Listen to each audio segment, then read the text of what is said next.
currency nightmare. S&P Aide has poured cold water on the Nicola's currency quickly devalue. The S&P's own economic advisor has poured cold water on the prospect of the party adopting their own currency in an independent Scotland. Andrew Wilson, who served as chairman of the S&P Growth Commission, warned adopting a separate Scottish currency could severely hit Scots' incomes and pensions because it would swiftly devalue after its introduction. At last year's S&P conference, the SNP voted to replace the pound with a separate Scottish currency as soon as practicable. Scottish Finance Secretary Kate Forbes also made clear during a media briefing this week any change would depend on Scotland's economic situation. Speaking to Scotland's Choice podcast, economist Mr. Wilson, who advises Scottish First Minister Nicola Sturgeon, added, "We want to manage for both the economic and political uncertainty that would come if we were going to move too quickly on currency.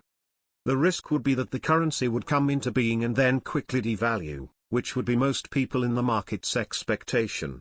That would have an effect on people's income if they were waged in sterling, it would affect people's pensions and mortgages.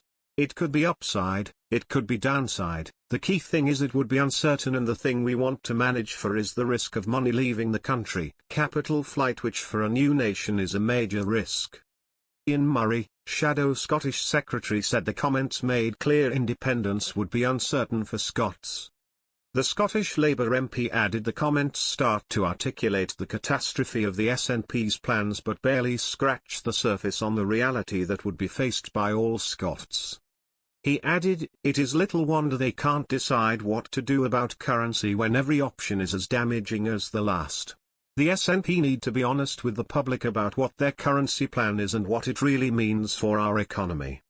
Pamela Nash, Chief Executive of pro-union campaign group Scotland in Union, said, "Being part of the UK and using the pound has provided us with insurance during the COVID crisis, supporting jobs, businesses and public services. A separate Scotland couldn't borrow at the same low interest rates, storing up huge financial problems down the line, on top of measures required to get the deficit under control." Experts warn that abandoning the pound will lead to a devalued Scottish currency, and that puts people's wages, mortgages and pensions at risk. Even if a time delay is put on that, as Andrew suggests, it's an unnecessary risk. As part of the UK we can keep the pound and pool and share resources to build a recovery that leaves no community behind. The decision at the 2020 party conference last year was a major change to the party's stance in the 2014 independence referendum. At the time, former First Minister of Scotland Alex Salmond said an independent Scotland would continue to use the pound in a formal UK-wide currency union. It comes just days after government figures revealed Scottish public spending topped £99 billion in the first year of the pandemic, £36 billion more than was raised in taxes.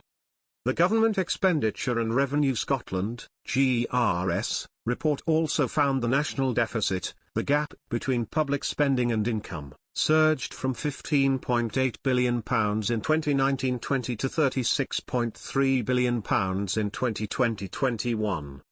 Unionist politicians and campaigners said it was a hammer blow to Nicola Sturgeon's independence plans, and proved Scots would face higher taxes and more service cuts after separation.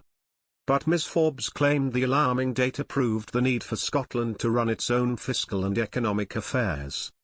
The currency in Scotland is not different from the rest of the United Kingdom in that it also consists of British pounds, although Scottish banks print their own versions. These Scottish notes are widely accepted throughout the United Kingdom, although cases have been reported of a few shops outside Scotland refusing them. You will, however, not have a problem when using English notes anywhere in Scotland.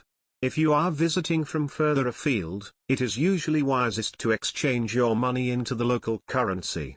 Scotland is a well-developed country with a good economic infrastructure.